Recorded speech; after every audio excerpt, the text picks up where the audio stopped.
I'm often asked about the fact that I focus far more on measuring retention than I do measuring attrition. In fact, I've been quoted as saying, and I did say it, that for me attrition is a secondary measure.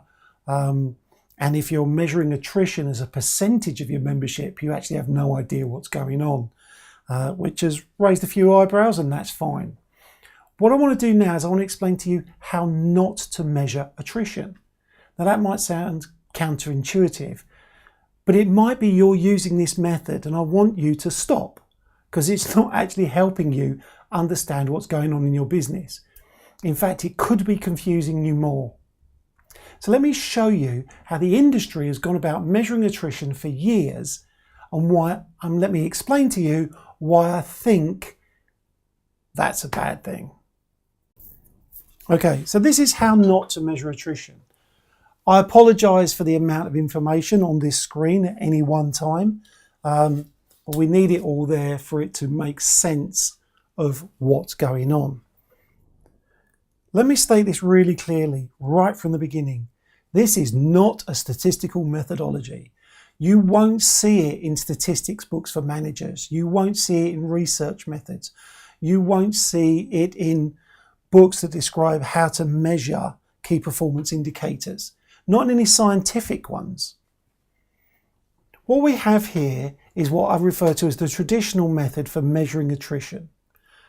So we've got all the months of the year, and we have the members at the total number of members, still members at the end of each month. We've got the number of members who've resigned, and we've got the monthly rate of attrition calculated from that. Now, it's a 5-step process. The first step is begin by calculating the number of members at the end of each month that you have. The second step is to take the number of members at the end of each month, add them all together and divide them by 12, because that represents the 12-month calendar. This calculation will give a club its average member count for the year. And in this example, that's 3,298 members is the average year-end membership. Step 3. Calculate the total number of members who've resigned for the year, simply by adding up all of those members. And in this example, we have 1,100. Step 4, divide the average member count by the total number of members who've terminated their membership during the year in order to determine the facility's annual attrition rate. So we're going to divide 1,100 by 3,298. The result of this calculation is 33.3%. Step 5, subtract the annual attrition percentage from the ITAGA 1 or 100% in order to calculate the club's annual retention rate. So this is suggesting that the retention is 66.7% because the attrition is 33.3%. I have no idea what 33% attrition means. I don't know what it means. I have some idea of what they think they're evaluating, but it has no statistical measure. It's not a valid measure. All this is really saying is when you add all the new joiners over 12 months to all the members you had at the start of the period, and then divide it by the number of leavers, 33% have a cancellation date in that 12 months. What you don't know is whether they joined in that 12-month period or joined before that 12-month period. You don't know if the 1,100 leavers were from the new member joining or the old members.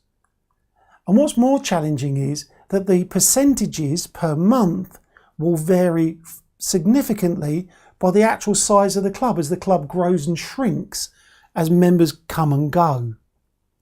So you have no idea if they're from your existing membership or new joiners or how long they stayed. To illustrate this, I've kept this as simple as possible. What we have here is the number of members at the end of each month. And in this example, there's 1,000 members. We have the number of members who resigned, and I've actually added a column of the number of new joiners. And what you see here is that you had 1,000 members per month, and the average year-round membership would be 1,000. The total number of members who resigned would be 1,200. And if you divided the 1,200 by 1,000, you would have 83% attrition. Now here's my problem. How can you have 83% attrition if you've lost more members than you actually had? Don't know how that works. And according to this, you've got 17% retention. Well, you've joined more members than you have as your base. You've joined 1,200. You've lost 1,200 and you've only had an average of 1,000. And this is suggesting you've got 9% monthly attrition rate. Well, you could argue you've got 100% attrition because you joined 100 and lost 100. Let's change this slightly.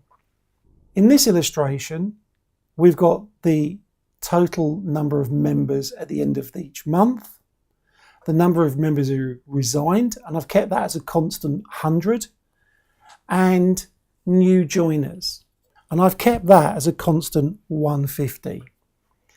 Now what you see is that each month the club is growing.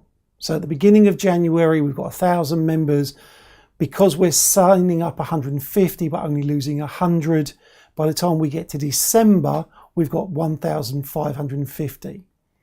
But the year-end average would be 1,174. The total number of members who resigned is still 1,200. And if we were to divide the 1,200 by the 174, we'd have 102% attrition. So by now you're probably realizing I am not a fan of this approach or this methodology. Now I know that's going to be uncomfortable for some of you because some of you have spent years in meetings presenting this number on a weekly or monthly basis and debating it and arguing it, and it goes up and down, and you really can't get a grip of what's going on within your business. And the reason you can't get a grip is because it doesn't mean anything. It has no value to you. I used the example once before. It's like trying to measure the size of a room with a thermometer. A thermometer measures one thing, that's fine, it measures temperature, but it doesn't measure space, it doesn't measure distance. This is wholly inappropriate for trying to measure what's going on within your business. So I hope what you take from this is to abandon this approach and use a much simpler approach, such as just presenting how many people quit this month. If you want to take that a step further, then just calculate how many months of membership each of those members had. And you're well on your way to then being able to calculate an attrition rate. And you can see if that rate fluctuates. So for the time being, just stop doing this. Or the next time you're in a meeting, just say to someone, what does that actually mean? And see if anyone around the table can give a satisfactory description. If they can, I'd be interested to hear.